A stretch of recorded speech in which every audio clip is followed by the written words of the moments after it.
et teile ka chat, et päkapikud on väljas ja käivad juba ringi ja piiluvad akendest sisse ja kuna praegu käib mitte pihupeksu november, siis kui te pihku peksate ja päkapikud näevad, siis te jääte oma kingitustest ilma.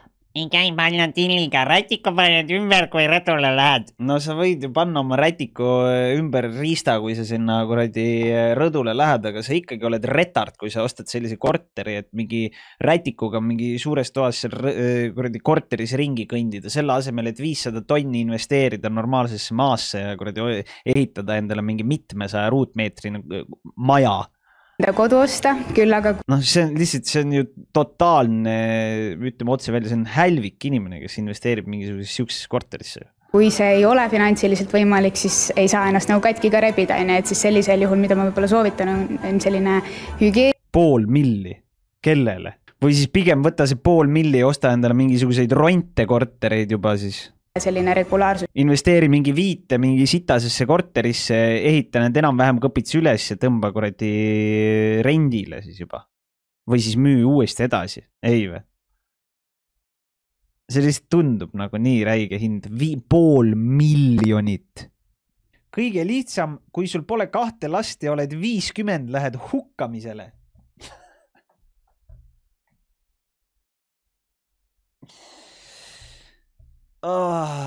Kuulge, aitäh teile pakkumiste eest, ma arvan, et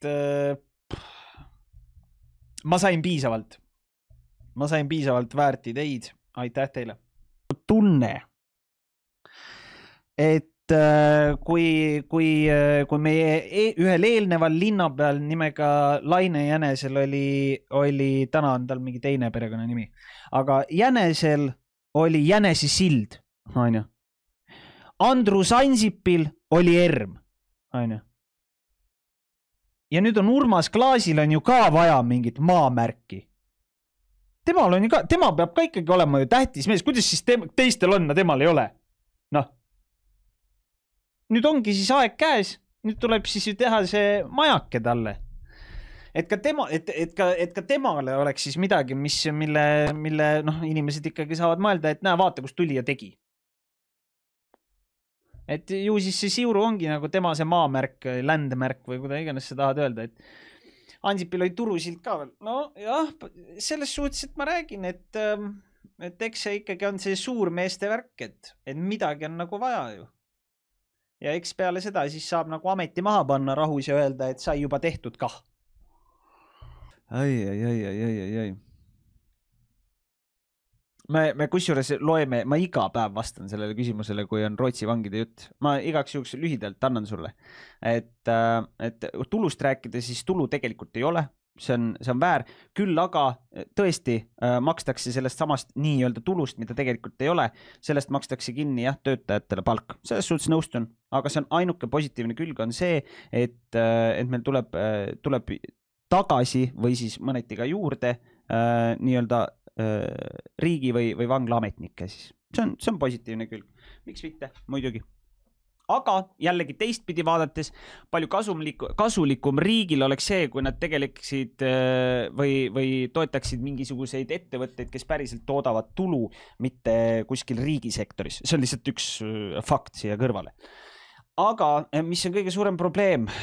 Lühidalt kokkuvõttes on see, et mitte vangid ei tule siia, vangide pered, sõbrad, tuttavad ja kõik muud, kes tahavad toetada seda inimest, kes on vangis. Ja nüüd nad tulevad siia Tartusse elama, selleks, et toetada. Nii, jah, teil on õigus või nagu see minister ütles, et vang peale seda 4 aastat saadetakse tagasi Rootsi ja siis Rootsis lastakse vabadusse. Rootsis ta hüppab selle 10 eurose või 15 või 20 eurose piletiga praami peale ja sõidab Eesti. Ja siis nüüd nad hakkavadki siin täpselt seda sama paska korraldama, mida nad korraldasid Rootsis. Need samad pommitajad, vägistajad, tapjad ja kõik muud moslemid.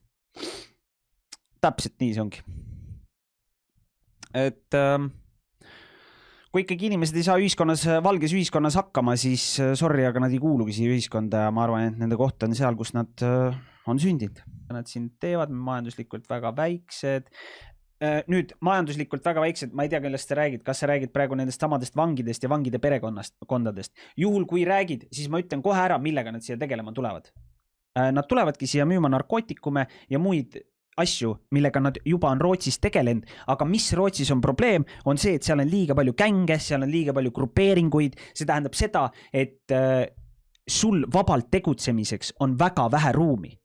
Ja nüüd, kui sellega kaasneb see, et nüüd tuleb olukord, kus sinu tuttav pereliige, mis iganes, tuuakse Eesti niikuinii vanglasse, siis samal ajal sellel perekonnal, tutvusringkonnal, gängil, grupeeringul on võimalik hakata üles ehitama Eestis, Tartus, Tallinnas oma grupeeringuid ja neil ei ole siin vastaseid.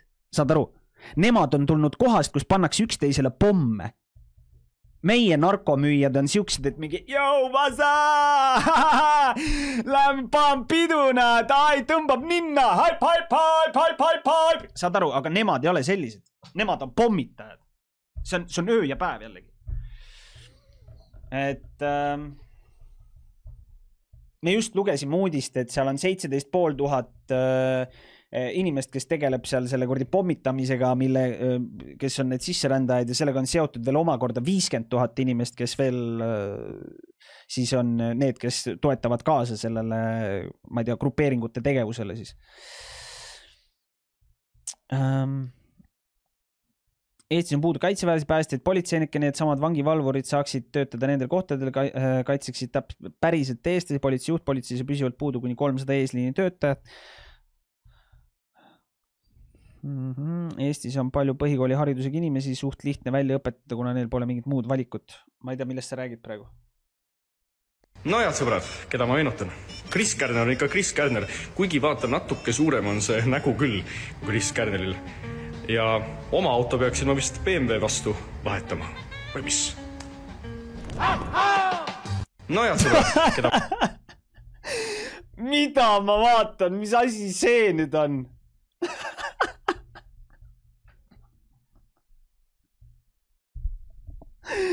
Mida ausalt? Mis siin toimub? Ai, mitte küll. Täitsa perses ausalt. Mis asi see on?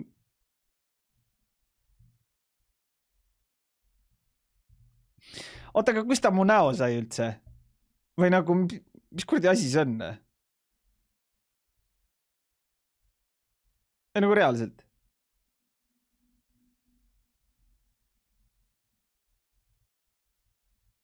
Snapi filter või? Kuidas ma Snapi filtris olen? Sul on oma filter Snapis või? Mida sa ajad? Snap AI või? Ma ei tea, ma väga ei kasuta Snapchati, nagu ma ütlen ausalt. Ma meenutan.